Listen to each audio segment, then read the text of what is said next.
नमस्कार दोस्तों, स्वागत है आपका पेट बॉक्स इंडिया में। आज हम पोल्ट्री साइंस के चैप्टर नंबर 4 की शुरुआत करेंगे। इसमें हम सबसे पहले पढ़ेंगे मुर्गियों के पालन में बड़ी चुनौतियाँ क्या होती हैं, इसके रोग से बचाव और नियंत्रण। अगर रोगों को समय पर न रोका जाए, तो ये पूरे शेड को प्रभावित कर सकती हैं और इससे जो उत्पादन होता है वो घट जाता है, मृत्यु दर बढ़ जाती है, आर्थिक नुकसान होता है। इस अध्याय में हम विस्तार से पढ़ेंगे रोगों के प्रकार, प्रमुख बीमारियां और उनके लक्षण और रोकथाम के उपाय। जनरल वैक्सीनेशन शेड्यूल भी हम इसमें पढ़ेंगे ब्रॉयलर और लेयर के लिए। चलिए शुरू करते हैं। सबसे पहला जो हमारा पॉइंट है, टाइप्स ऑफ पोल्ट्री डिजीज। तो पोल्ट्री में जो पहली डिजीज जैसे वायरल डिजीज होती हैं, इसमें रानीखेत, आईबीडी, आईबी और मरेक्स आते हैं। और जो बैक्टीरियल डिजीज है, इसमें सीआरडी, फाउल कोलेरा आते हैं। पैरासिटिक डिजीज में कोक्सीडियोसिस और वंश जनित रोग आते हैं। और फंगल डिजीज में एस्परजिलोसिस आते हैं। अगर हम मेजर वायरल डिजीज की बात करें, तो इसमें जो पहली डिजीज है वो न्यूकेसल और इसी को रानीखेत डिजीज भी कहा जाता है। अगर इसके वायरस की बात करें, तो यह पैरामिक्सो वायरस द्वारा होता है। और इसके जो लक्षण होते हैं, इसमें गर्दन टेढ़ी, दस्त और सांस लेने में तकलीफ होती है। अगर इसके रोकथाम की बात की जाए, तो इसमें F1, लासोटा और R2B वैक्सीन लगाई जाती हैं। अगर हम सेकेंड डिजीज की बात करें, तो इसमें IBD, इन्फेक्शियस बुर्सल डिजीज आती हैं। अगर इसके लक्षण की बात करें, तो इसमें सुस्ती, बुर्सा में सूजन और पंख बिखरते हैं। और इसके रोकथाम के लिए 14 दिन और 28 दिन की एज पर वैक्सीनेशन किया जाता है। अगली जो डिजीज़ है वो है इन्फेक्शियस ब्रोंचाइटिस और इसे आईबी कहा जाता है शॉर्ट फॉर्म में। अगर इसके लक्षण बात करें, तो इसमें छींक, सांस की आवाज़, अंडे का खोल पतला होता है। अगर इसकी रोकथाम की बात करें, 18 दिन, 24 दिन और 12 सप्ताह में वैक्सीनेशन किया जाता है। अगली जो डिजीज़ है वो है मरेक्स डिजीज़। इसमें पैर फूलना और ट्यूमर जैसी समस्याएं आती हैं। अगर इसके रोकथाम की बात की जाए, तो इसमें डे 1 पर मरेक्स डिजीज़ का वैक्सीनेशन किया जाता है। अब हम बात करेंगे प्रमुख बैक्टीरियल डिजीज़ के बारे में। इसमें पहली डिजीज़ आती है CRD, कोरियोनिक रेस्पिरेटरी डिजीज़। अगर इसके कारक की बात की जाए, तो इसका कारक होता है माइकोप्लाज्मा गैलीसेप्टिकम, जो कि एक बैक्टीरियल डिजीज़ कोज़ करता है। अगर इसके लक्षण की बात की जाए, तो आँख, नाक से पानी और सांस में आवाज़ आती है।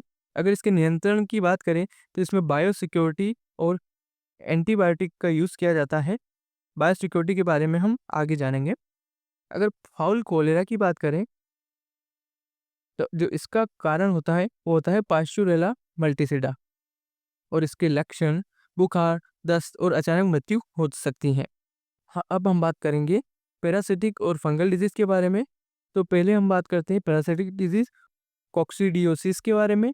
इसका कारक होता है इमाइरा और इसका लक्षण होता है खून वाली दस्त। इसकी रोकथाम के लिए सूखा लीटर एंटीकोक्सीडियल दवा दी जाती है। अब हम बात करेंगे एस्परजिलोसिस के बारे में। और इसका कारण होता है नमी वाली फीड या लीटर और इसका जो लक्षण होता है, इसमें सांस लेने में तकलीफ होती है।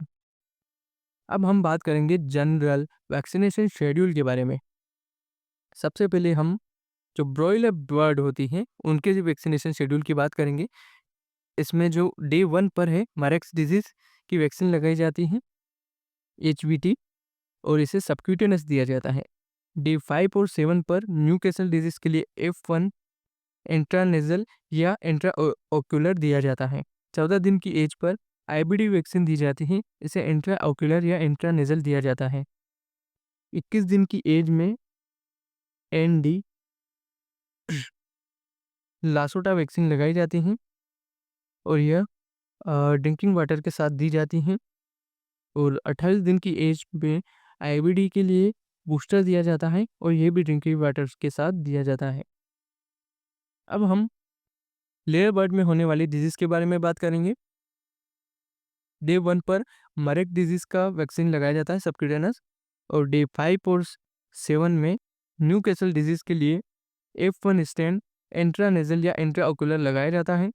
डे 12 टू 14 की एज में IBD वैक्सीन ड्रिंकिंग वाटर या इंट्राओक्यूलर दिया जाता है। डे 18 टू 22 इन्फेक्शियस ब्रोंचाइटिस आईबी के लिए ड्रिंकिंग वाटर या इंट्राऑक्यूलर वैक्सीन दी जाती हैं।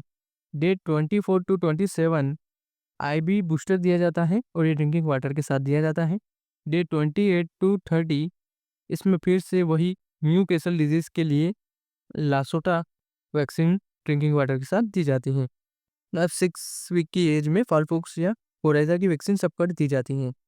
8 वीक की एज में न्यूकैसल डिजीज़ के लिए R2B वैक्सीन सबकट या इंट्रामस्कुलर दी जाती है। 9th वीक की एज में फॉलपॉक्स की वैक्सीन विंड वेब मेथड द्वारा दी जाती है। और जो 12 टू 13 वीक की एज होती है इसमें आईबी का बूस्टर लगाया जाता है, ये ड्रिंकिंग वाटर के साथ दिया जाता है। और 8th वीक की एज में न्यूकैसल डिजीज़ का बूस्टर R2B दिया जाता है, ये सब कट या इंट्रामस्कुलर दिया जाता है। अगर 45 से 50 वीक की एज की बात की जाए तो इसमें भी न्यूकैसल डिजीज़ का लासोटा रिपीट किया जाता है एवरी 2 मंथ वाया वाटर। हर 2 महीनों में लासोटा वैक्सीन को रिपीट किया जाता है। अगर हम रूफ टॉप एडमिनिस्ट्रेशन वैक्सीन देने के तरीके की बात करें तो जो सबक्यूटेनियस होता है यह मरेक्स और R2B के लिए यूज़ किया जाता है। और जो इंट्रामस्कुलर रूट होता है यह बूस्टर डोज देने के लिए यूज़ किया जाता है। इंट्रानेज़ल न्यूकैसल डिजीज़ और आईबीडी के लिए यूज़ किया जाता है। इंट्राओक्यूलर F1 आईबीडी और आईबी वैक्सीन में यूज़ किया जाता है। ड्रिंकिंग वाटर का यूज़ भी आईबी और लासोटा में किया जाता है। साथ ही साथ बूस्टर में भी ड्रिंकिंग वाटर का यूज़ किया जाता है। विंग वेब जो मेथड होता है वो फॉलपॉक्स के लिए यूज़ किया जाता है। Important condition of vaccination, booster dose ज़रूरी होता है इम्यूनिटी को बरकरार रखने के लिए, खास तौर पर न्यूकैसल डिजीज़ आईबी और आईबीडी में। डिजीज़ प्रिविलेंस के अनुसार शेड्यूल बदले जा सकते हैं। जैसे अगर आपके क्षेत्र में कोराइजा ज़्यादा है तो आप उसकी वैक्सीन की प्राथमिक रूप से दे सकते हैं। अगर इसके स्टोरेज और हैंडलिंग की बात की जाए तो वैक्सीन को हमेशा 2 से 8 डिग्री सेल्सियस के बीच में स्टोर करके रखा जाता है और वैक्सीन को फ्रीज नहीं किया जाता, यानी कि वैक्सीन को जमाया नहीं जाता है। प्रयोग से पहले वैक्सीन को अच्छे से शेक कर लेना चाहिए। 2 घंटे से ज़्यादा खुली वैक्सीन का उपयोग नहीं करना चाहिए। कभी भी 2 वैक्सीन को आपस में मिलाकर नहीं देना चाहिए, केवल एक समय पर एक ही वैक्सीन देनी चाहिए। अगर हम बायोसिक्योरिटी प्रैक्टिसेस की बात करें तो इसमें फार्म में फूड डिप और डिसइंफेक्टेंट का प्रयोग किया जाता है। बाहर से आए हुए व्यक्ति वाहन को अंदर एंट्री नहीं देनी चाहिए। नए पक्षियों को 2 हफ्तों के लिए आइसोलेशन में रखना चाहिए। फीड स्टोर, पानी के बर्तन, टूल्स सभी को साफ सुथरे रखना चाहिए। हर वैक्सीनेशन के बाद रेस्ट और एंटी स्ट्रेस सपोर्ट देना ज़रूरी होता है। अगर हम इसके कंक्लूजन की बात करें तो पोल्ट्री फार्म में रोग नियंत्रण और वैक्सीनेशन का एक गहरा संबंध होता है। सही समय पर वैक्सीन सही तरीके से दी गई मुर्गियों को सुरक्षित रखती हैं, परंतु वैक्सीनेशन अकेले पर्याप्त नहीं है। बायोसिक्योरिटी भी बहुत ज़रूरी होती है। क्षेत्र के हिसाब से वैक्सीनेशन में लचीलापन रख सकते हैं। अच्छी मुर्गी पालन प्रणाली में प्रिवेंशन हमेशा इलाज से बेहतर होता है। इसी के साथ ये चैप्टर समाप्त होता है। अगर आपको हमारा ये वीडियो पसंद आया हो तो चैनल को लाइक कीजिए, सब्सक्राइब कीजिए। धन्यवाद।